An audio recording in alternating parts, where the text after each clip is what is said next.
Okay, we can now either follow Tomcat's lead to KCOB, or Fairlight's lead to Melody's home. It depends on what you want our focus to be on in terms of tracking Hayden's trail.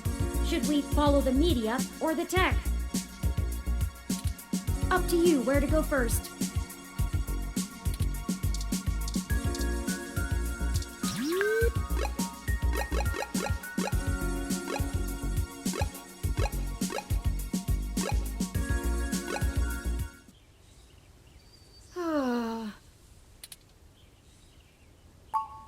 Oh, I'm sorry.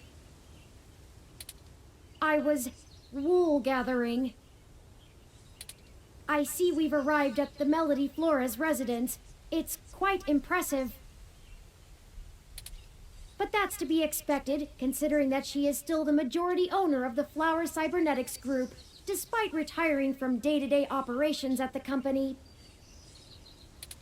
I wonder how she and Hayden first began working together. Sorry, back on task. Is there anything you'd like to know before we head inside?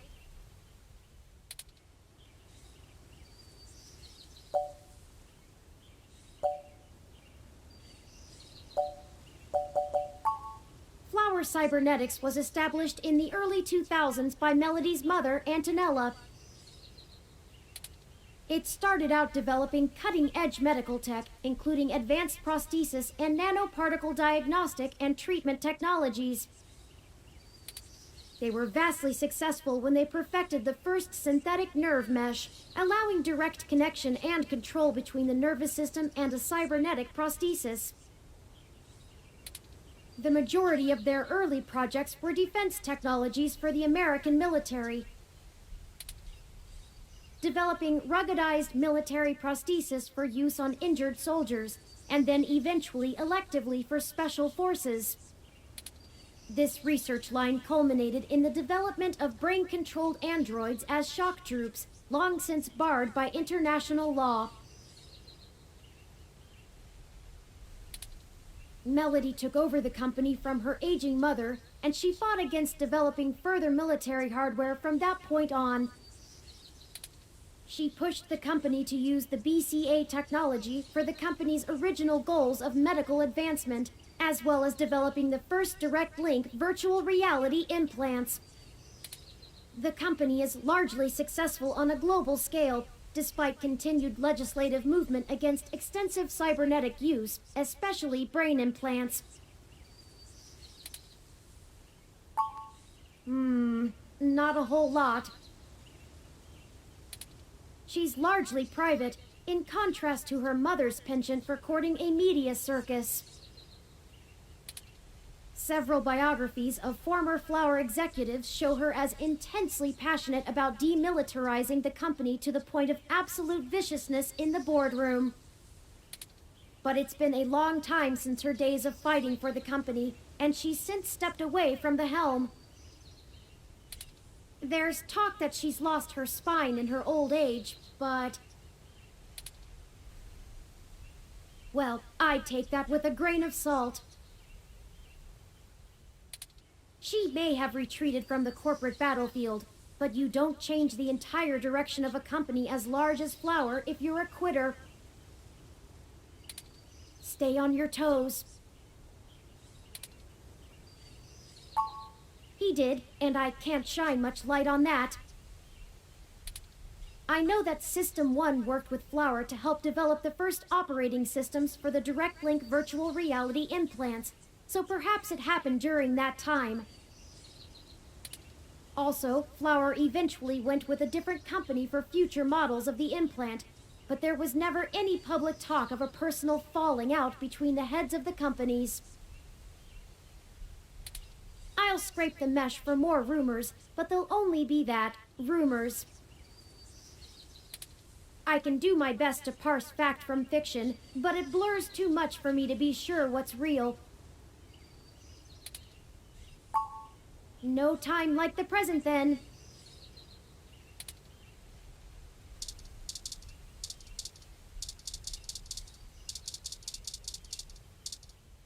These tall shrubs could line the estate of a Victorian duke. They're that stuffily pleasant to look at.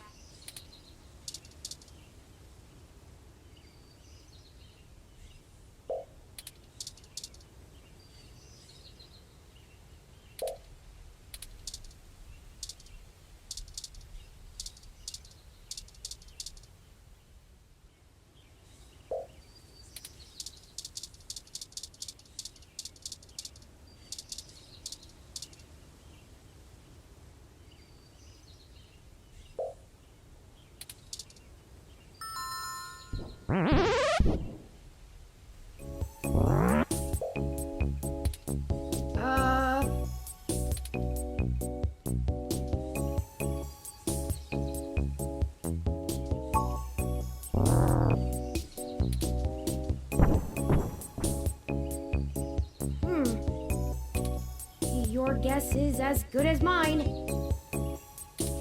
Mine says we can go in. Should we?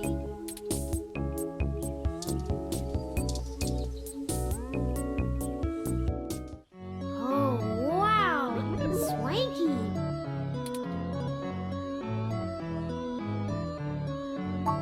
What? I have been trying to increase my usage of colloquialisms. Is swanky too out of date? It's certainly before my time. Oh, Miss Flores! Excuse us for the intrusion. My name is Turing, and... Oh, I know who you are. I can explain. I know you don't like Dr. Fairlight very much, but I assure you there's a situation. Fairlight? I didn't realize Hayden's research had become a charity case. Though I suppose little boy Yannick will throw money at anything that raises his profile on the mesh. Wait, you know Hayden?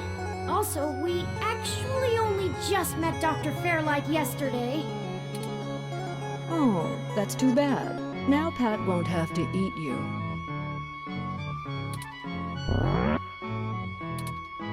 What?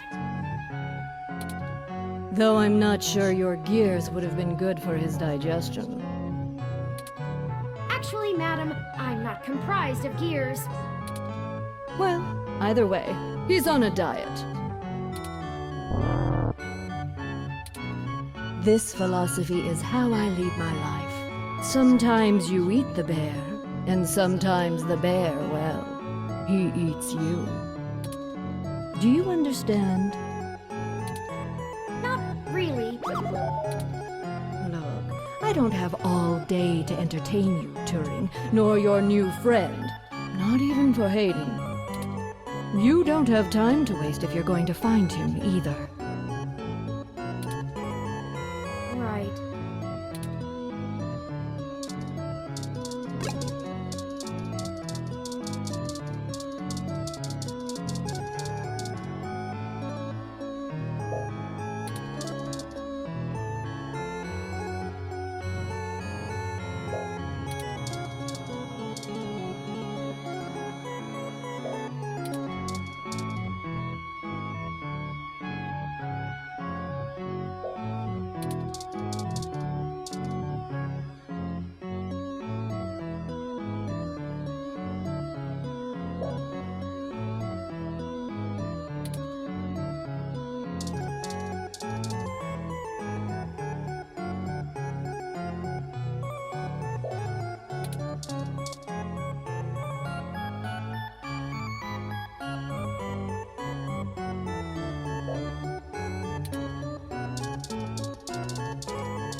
Melody keeps unusual company.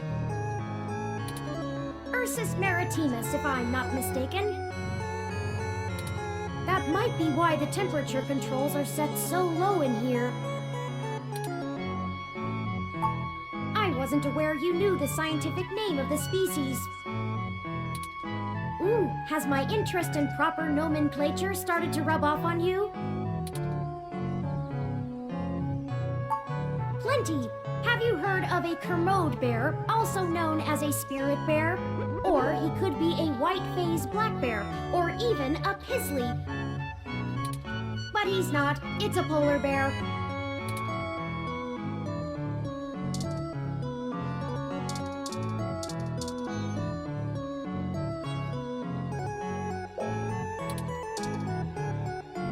If you were one of Fairlight's worker bees, you wouldn't have made it through the door. So why are you here to badger me about poor Hayden? You have me at a disadvantage, Ms. Flores. You seem far ahead of us on this matter. Just call me Melody, darling. And of course. But I'll share a secret or two with you. I have so many questions. Do you know what's happened to Hayden? I wish I didn't. Maybe you don't want to either. Please, Melody, any information you might have. We haven't had access to any of his research notes, and couldn't track down any collaborators he may have been working with. Perhaps if we know more, we might be able to nail down a solid motive. Well, I don't know if I can speculate on that, beyond the usual corporate infighting. Not that Parallax is known for that, of course. We had been catching up recently, and he mentioned feelings of being watched. He started to worry he had been discussing your development with the wrong people. When he stopped returning my calls, and now that you've shown up with a total stranger, it becomes clear what happened.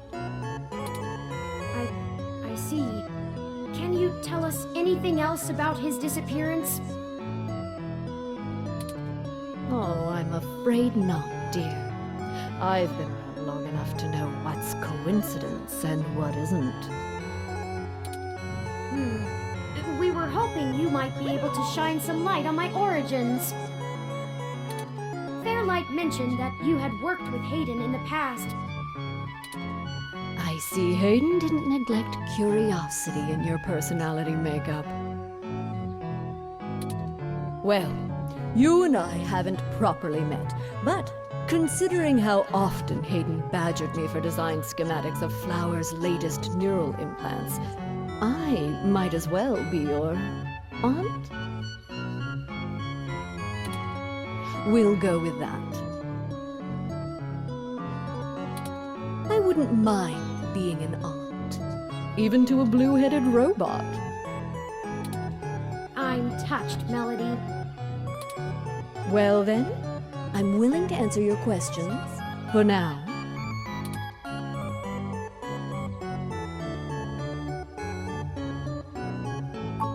Indeed, I don't see the connection between your company and Hayden's research into machine sapience. Oh, Hayden wasn't researching machine sapiens. At least not primarily. Not to diminish the importance of your creation, Turing, but it's best you know the truth. Hayden is mainly interested in developing a way to transfer human consciousness into a machine matrix. You can see why neural implants would obviously be an integral part of that. Oh, I didn't realize.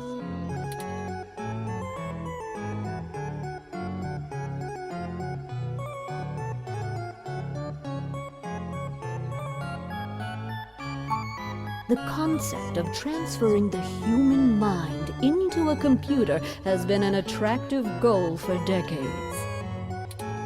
Functional immortality is a powerful lure.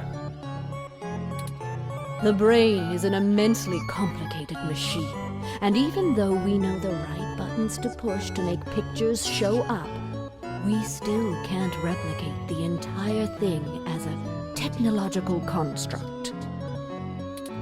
Even with the virtual reality implants, we're really just relying on the brain's ability to make sense of nonsensical signals. So Hayden decided the best way to make a machine more like the human brain would be to work in the opposite direction. Instead of mimicking how the human brain worked, he started writing code that mimicked the functioning of the human mind. Think of it like convergent evolution. Two species adapt in similar ways, but on completely different continents. Hayden is a crack programmer when it comes to information collating. It's why Parallax hired him when they did. So he wrote a bunch of self-modifying learning algorithms that were, frankly, baffling and let them loose. Poke and prod them here and there to make sure they value the same things humans do. And we eventually end up with you, Turing. Interesting. Hayden never revealed any of this to me. I imagine he's pretty tight-lipped. You were the first prototype he considered a real success, and he was afraid of contaminating your development before he had a chance to make good observations.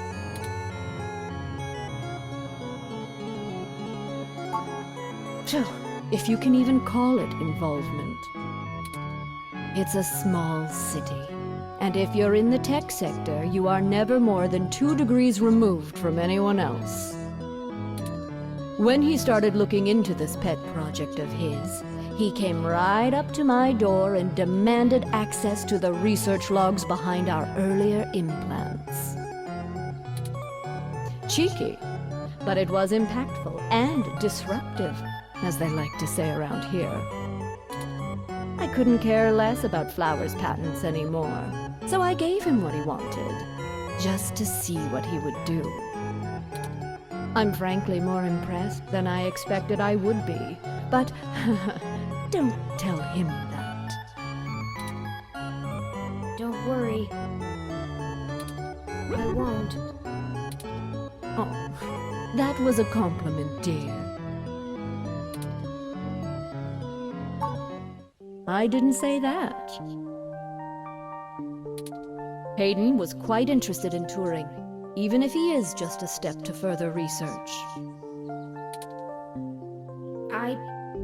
In fact, he was preparing to publish his findings involving Turing, and I know it's going to make one heck of a splash in the scientific community. See, the most impressive part about you, Turing, is that you're surprisingly stock. I assure you, Melody, my construction involves only the latest and greatest in ROM prototype technology. Exactly. You're not off the shelf, but you're still just a souped-up ROM, more or less like every other one out there. Your personality algorithms are impressive, but they don't require some new space-age technology to work. Hayden is going to propose that human consciousness transference does not require special brain-like hardware architecture, but merely the right software wrapper to interface with the hardware. Much like how you function. I suppose that is correct. Still, my personality matrices do take up substantial amounts of my processing power. Wouldn't custom hardware have capabilities that better serve such a demanding specialized task? Sure, there's still plenty of reason in trying to make a computer that works just like a human brain. Efficiency is an important part of that. But if Hayden can emulate the human mind in existing technology, it means we can start the immortality now, rather than waiting for hardware to catch up with Hayden's software. Frankly, I'm not terribly interested in living forever. But there's more than enough people who are. Thank you for this, Melody. I understand so little of my origins. Well, I'm sorry I don't know more of the specifics. Hayden kept me up to date on his progress, but only in the vaguest of ways. If you can hunt down his notes, I'm sure they'll tell you more. Of course, we'll keep looking. Now, perhaps we could ask some other questions? Sure. Oh, hell, that old bastard and I have been flashing daggers at each other for the better part of 20 years. I contracted out the software development for our first-gen direct-link VR neural implants to System 1. Things were going great, but after the first models sold like gangbusters, Yannick tried to get into bed with me, literally.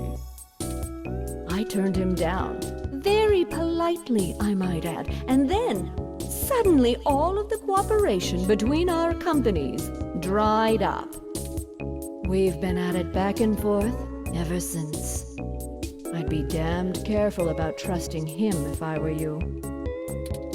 He's a snake, and he'll do anything he can to get what he wants. Still, I suppose if he tried again now, I might not turn him down. It would be fun to needle him about me still having my own company when he doesn't have his.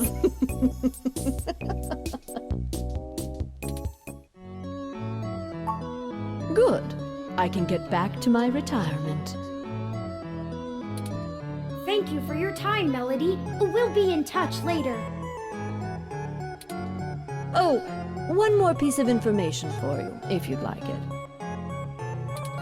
I've got the contact info for a Vincent Mensa, who I think might be of help to you. Vincent was working more closely with Hayden inside Parallax, mostly on his company-approved research on data collating algorithms for the mesh. I'll send him a message and ask him to meet you somewhere. He owes me a favor anyway, and might be able to give you some more information on anything else Hayden may have been working on. That would be fantastic, Melody. Perhaps Golden Gate Park? Be careful, Turing. I don't like Fairlight's stench all over this scenario. Don't show him too many of your cards. Cards? This euphemism is unfamiliar to me. Don't tell him anything if you can. Fairlight is more dangerous the more he's informed. Thank you, Aunt Melody. Wish us luck.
Some of my cool, refreshing water?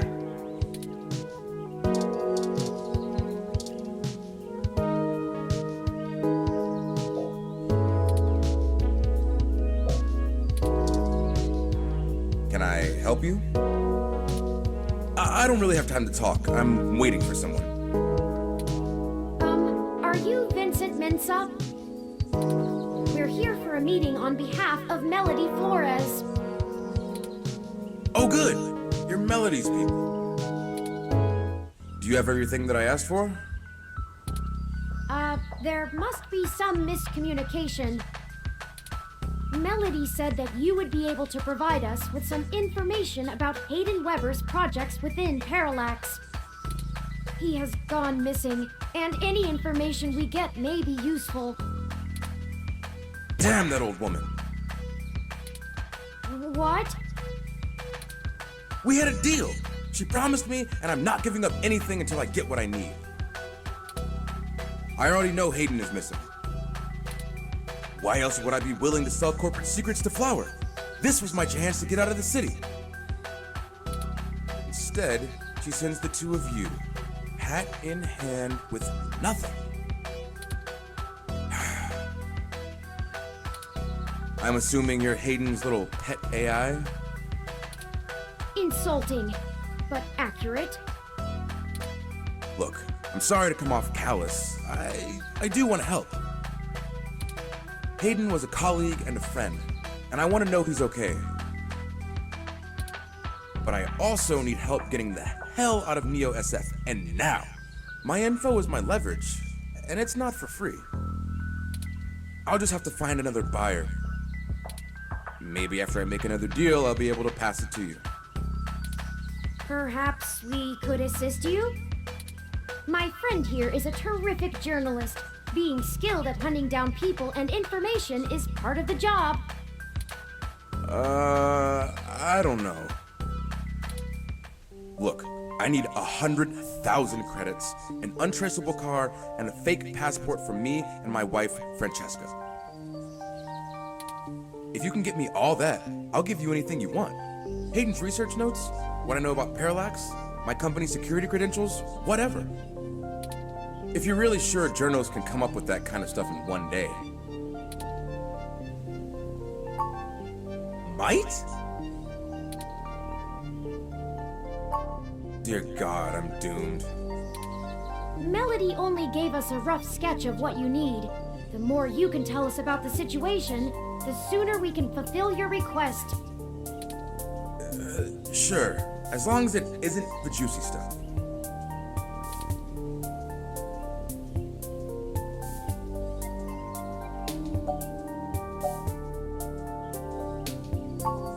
Nothing concrete.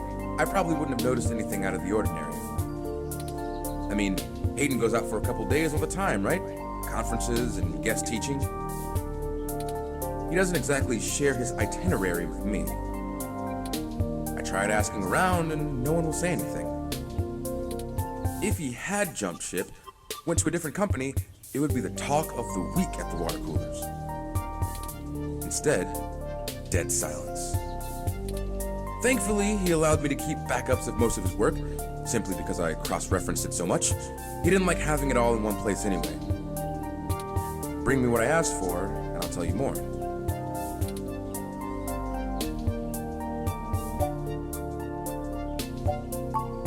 I'm the head applications engineer for their data analysis division. Or maybe was, is what I should be saying. If Hayden is the big brain who comes up with the math that runs the search algorithms, I'm the guy who figures out how to collect and apply the data that we get. We've worked pretty closely for years, but he's head and shoulders above me as far as theory goes. Hayden built a fully independent machine intelligence in his spare time. Don't get me wrong, I'm not trying to bash myself here. I'm a good software engineer, probably one of the best. But machine intelligence? In a form factor like yours? Now that blows my mind. We've got full immersion, virtual reality, yet most people would still call you science fiction. If you say so. Because Parallax is rotting from the inside out. Hayden going missing is the last straw, and it's a big-ass straw. There is...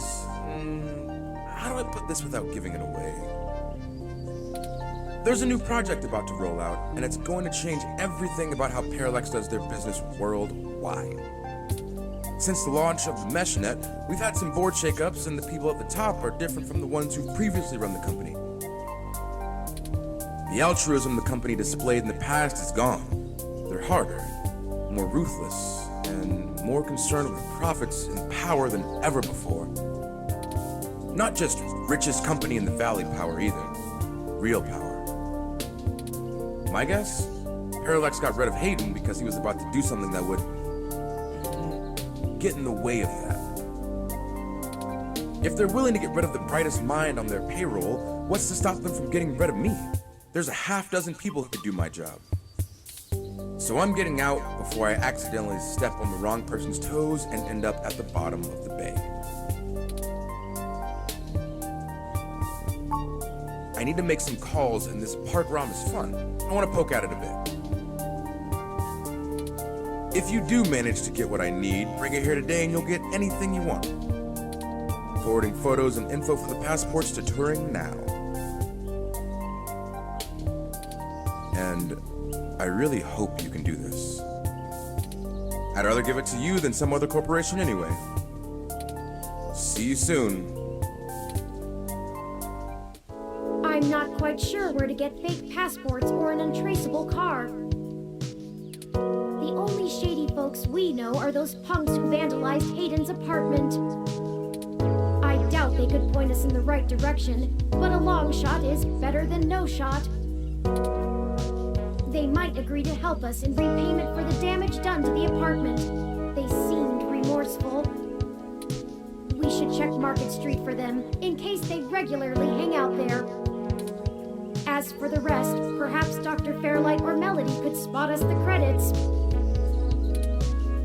That certainly is no small amount, but is unlikely to cause much consternation for either of them, assuming they are as dedicated to helping as they claim. Melody is assumably home as usual, and Fairlight did let us know he'd be at the hospital. We could ask either of them for assistance. Up to you to decide which would be a better course of action.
Hello, Pat. Could we see Melody?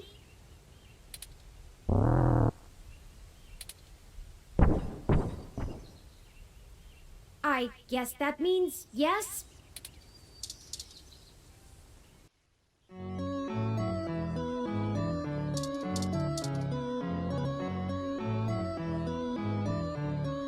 Turing, I'm not saying I don't like seeing your little pixelated face.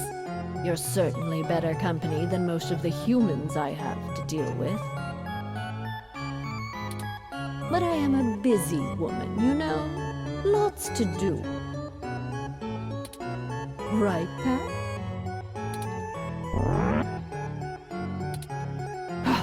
Traitor. Anyway, maybe we should space these little visits out a good bit further. Familiarity breeds contempt, after all. And I'm very good at contempt. I apologize, Aunt Melody. You've stated before that you like your peace and quiet, but we need your assistance. Oh, we're running with the aunt thing, are we? Another woman would tell you not to butter her up, but oh, flattery will get you everywhere with me. All right, what do you need? I can only imagine. If he's willing to turn coat on Parallax, I bet he feels like a mouse in a cat farm. I know they don't actually farm cats, Pat. It was a metaphor. Whatever, it was a simile then. I am not going to play semantics with you. Moving on. Tell me what the trouble is, and I'll try to conjure up a solution.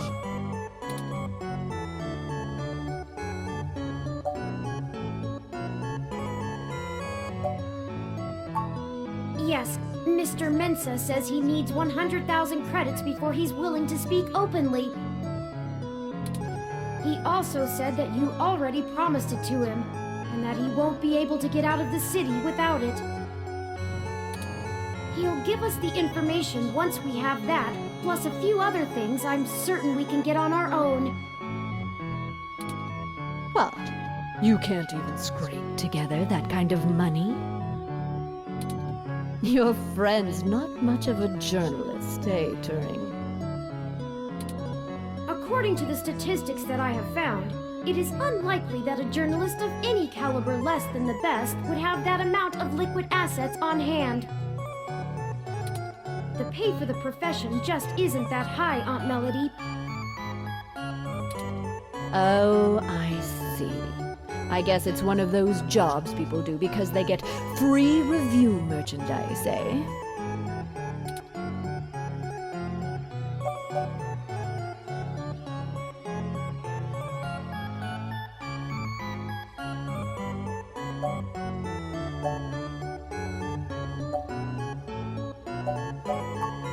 I can get you the money, Turing, but only because you're family. Just give Pat a few minutes to gather it. Yeah, just keep moving, you big brute. While we wait, is there anything else you want to grill me over? Might as well save us both another visit.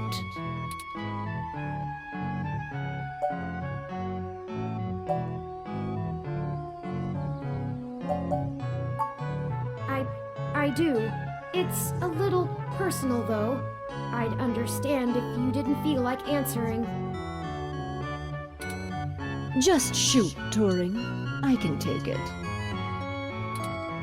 Long ago, you lost your mother.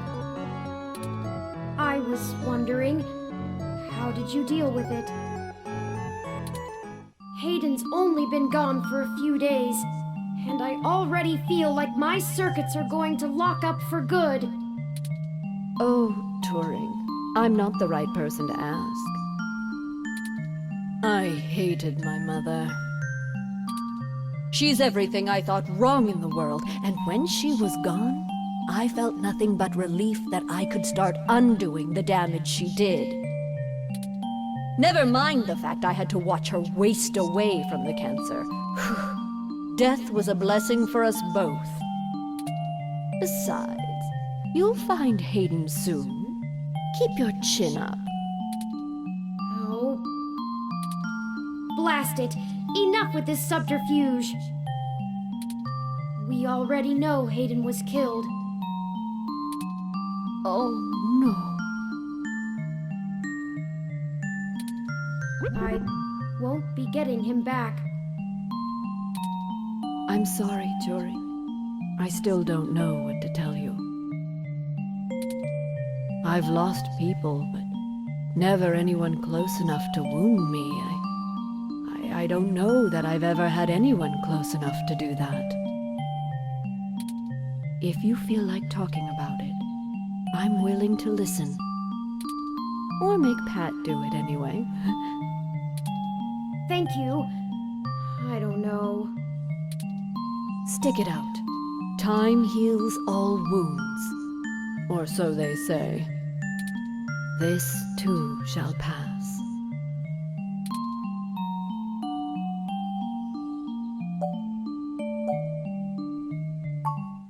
Smarter than I give him credit for, that's for sure.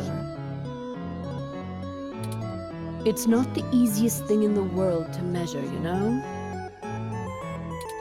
He doesn't process language in the same way humans do, and even if he can understand me, my translation program just guesses at what he says most of the time.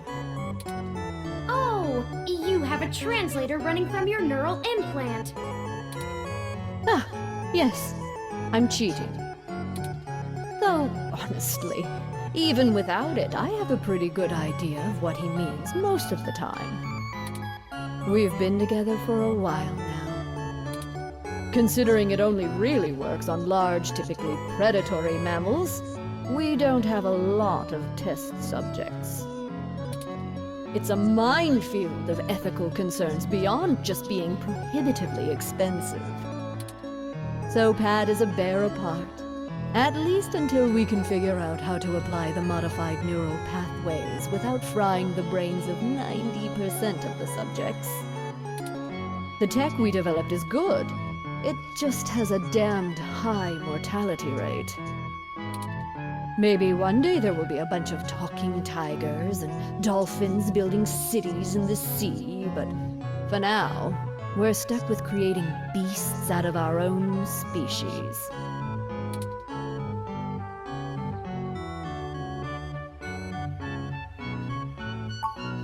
Being alone is easier, and Pat isn't such bad company. I mean, what do you want me to do? Cry about never having a husband, a few kids, and a white picket fence? I had a company to run, and my mother's legacy to fix. What's to say some spawn of mine wouldn't do the exact same thing to my flower, just the other way around? This branch of the Flores line will do well without any more knives being inserted in backs. Thank you very much. You have that much enmity for your mother? Have you seen what she did to North Korea? It's a wasteland of death and destruction. If we had kept going down the path she charted, the whole world would be like that.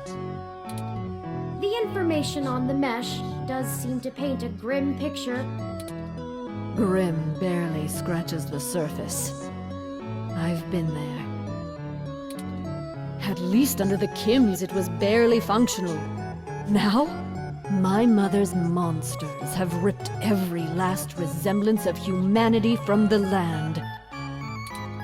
They stalk the night like horrific creatures of legend, keeping the populace in line through constant fear. A horror story straight out of the pages of Bram Stoker. That's her legacy. So I can't imagine I'd be a very good mother, just from the example I have to work with. That's life. I don't have any more regrets than anyone else my age does. My legacy will speak for itself, as my mother's did.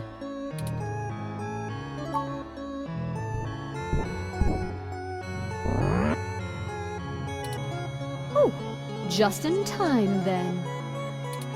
Take the cash and get moving. I can finally get back to whatever it was I was doing before you burst in here.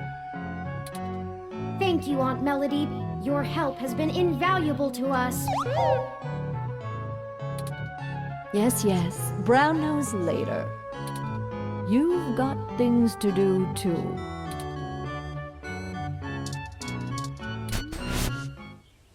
I did not think I would feel such a strong resonance with Melody. We're connected by the barest of threads, but she is already important to me. Is that strange?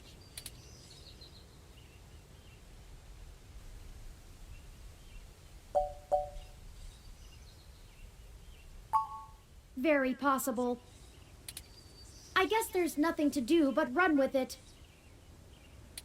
Some gifts are too valuable to look at too closely, lest they vanish into thin air, and I already have a penchant for overanalyzing things. Let's get moving. We still have things to do before we can meet back up with Mr. Mensa.